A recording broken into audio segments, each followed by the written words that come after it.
अस्सलाम वालेकुम dear students. आज के लेक्चर में हम बात करेंगे अबाउट प्लाज्मा पैरामीटर। स्टूडेंट्स, सबसे पहले हम प्लाज्मा पैरामीटर का इंट्रोडक्शन देखेंगे, बाद में हम इसको एक्सप्लेन भी करते हैं। तो यहाँ से स्टार्ट करते हैं इसके इंट्रोडक्शन के साथ। Since plasma is a quasi neutral gas off charge particles having collective behaviour. Students, जैसा कि हम जानते हैं अब कि जो प्लाज्मा है वो बेसिकली हमारे पास एक क्वासी न्यूट्रल गैस होती है चार्ज पार्टिकल्स की, ठीक है। तो और उनका उनका जो बिहेवियर है वो कौन सा होता है, कलेक्टिव बिहेवियर होता है, ठीक है। इसका मतलब क्या है, which means electron density is nearly equal to the ion density. अब इस कलेक्टिव बिहेवियर का क्या मतलब है, इसका मतलब ये है कि उसमें जो इलेक्ट्रॉन डेंसिटी है वो किसके बराबर होती है, ऑलमोस्ट जो है वो आयन डेंसिटी के बराबर होती है, ठीक है। यानी कि हमारे पास कुछ ये वाला फिनोमेना बनता है, ठीक है। सो उसके बाद देखिए नेक्स्ट यहाँ से where N is common density. अब यहाँ भी ये जो एन है ये क्या है, nearly equal to electron density which is nearly equal to ion density. अब इसमें ये जो एन है ये क्या है हमारे पास, इसको हम कहते हैं common density of plasma particles called plasma density, इसको हम प्लाज्मा डेंसिटी भी कहते हैं। सो उसके बाद यहाँ से देखें, since the distance over which the influence of an individual charge particle is felt by the other particles in plasma is called Debye length. तो डिबाई लेंथ क्या होती है, ये हमारे पास वो डिस्टेंस होता है जिसके ऊपर जो है वो कोई भी जो हमारे पास जो इंडिविजुअल चार्ज पार्टिकल्स होते हैं, ठीक है, वो क्या चीज़ महसूस करते हैं दूसरे पार्टिकल्स ऊपर, उनकी इन्फ्लुएंस को महसूस करते हैं, ठीक है। तो प्लाज्मा में तो उसको हम क्या कहते हैं, डिबाई लेंथ कहते हैं।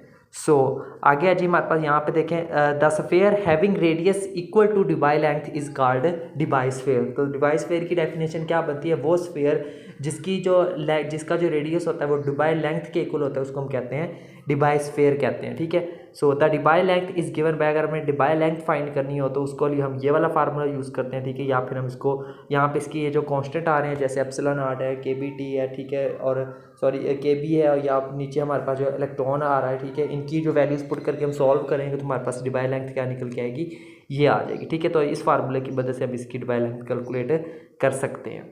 So the number of particles N D in a Debye sphere is given by. अब अगर हम जानते हैं कि नंबर ऑफ पार्टिकल्स जिनको हम एन डी से डोनेट करते हैं वो हमने डिबाई स्फेयर में देखने हो तो उसका फार्मूला क्या होता है, हम अब जो है वो अगर हमने कैलकुलेट करते हैं, ठीक है, तो उसके लिए पार्टिकल डेंसिटी का फार्मूला यूज़ करेंगे, बराबर होती है हमारे पास number of particles over volume, या फिर मैथमेटिकल फॉर्म इनकी ये आ गया। अब एन डी मालूम करना है तो वी डी जो है वो उधर एन से मल्टीप्लाई हो जाएगा, तो यहाँ से हमारे पास ये रिलेशन आ गया, ठीक है।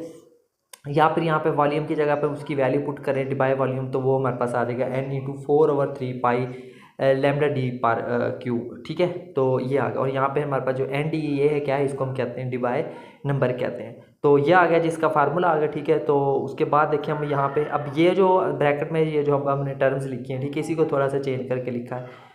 तो अब ये क्या है हमारे पास, ठीक है। अब इसमें देखें ये जो है ना ब्रैकेट वाला टर्म, ये होता है ए के बराबर होता है, ठीक है। इसकी जगह पर हम क्या लिख सकते हैं, ए लिख सकते हैं। अब इसमें ए क्या है, ए को हम कहते हैं प्लाज्मा पैरामीटर, ठीक है।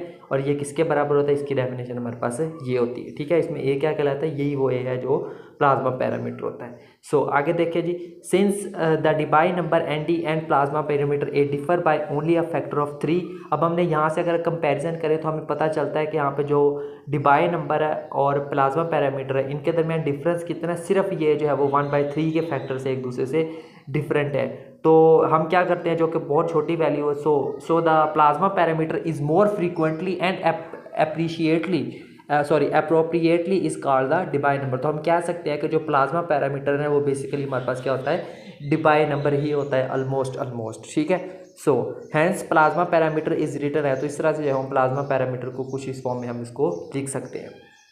आगे जी, in many cases plasma parameter is used by omitting the factor 4/3। अब ज़्यादातर केसेस में क्या करते हैं, जो पैरामीटर है प्लाज्मा पैरामीटर उसको हम अब ठीक है उसको हम जो है वो हासिल किस तरह से करते हैं, ये जो उसमें जो फैक्टर आता है इस फार्मूले के अंदर 4/3 इसको हम निगलेक्ट करके यानी कि इसको ओमिट करके उसको ख़त्म करके, तो पीछे हमारे पास इक्वेशन क्या बचती है, ये आ जाती है। इसको हम इक्वेशन नंबर 2 का नाम दे देते हैं, ठीक है। सो आगे देखिए जी, put equation 1 and equation number 2, 1 को 2 में अगर हम पुट करें तो हमारे पास ये फार्मूला आ जाता है, ठीक है। और इसको थोड़ा सा सिंप्लीफाई करेंगे तो हमें ये इक्वेशन नंबर यहाँ से 3 मिल जाएगी, ठीक है। सो आगे देखिए जी, the more particles in device sphere less likely it is that there will be a significant resultant force on any given particle due to collisions आगे देखें, the plasma parameter is measure of dominance of collective interactions over collisions. ठीक है, यहाँ पे हमारे पास जो plasma parameter क्या है, ये बेसिकली हमारे पास एक मेजरमेंट है किस चीज़ की, dominance of collective interactions over collisions. उनको उन कोलिजन्स के ऊपर जो कलेक्टिव इंटरेक्शंस की डोमिनेंस कितनी होती है, उस चीज़ की मेजरमेंट को हम क्या कहते हैं,